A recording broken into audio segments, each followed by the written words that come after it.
আল্লাহর ওলি হয়েছে আল্লাহর ভালোবাসা মোহাব্বত নিয়ে, ঠিক না ঠিক?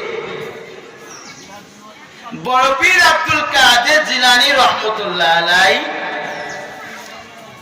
উনি এত বড় মাপের পীর হলো কিভাবে বলেন দেখি? আল্লাহর হুকুম নবীর তরিকা মাইনায় এত বড় পীর হয়েছে, ঠিক না ঠিক?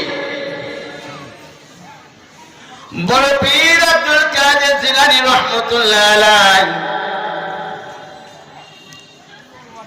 18 পারার হাফেজ মার পেটের থেকে হয়েছিলেন, ঠিক না?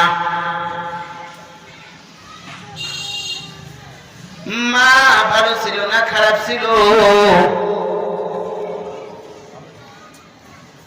আজকের দুনিয়ার মা বোন আর আব্দুল কাদের জিলানী রহমতুল্লাহ আলাইহি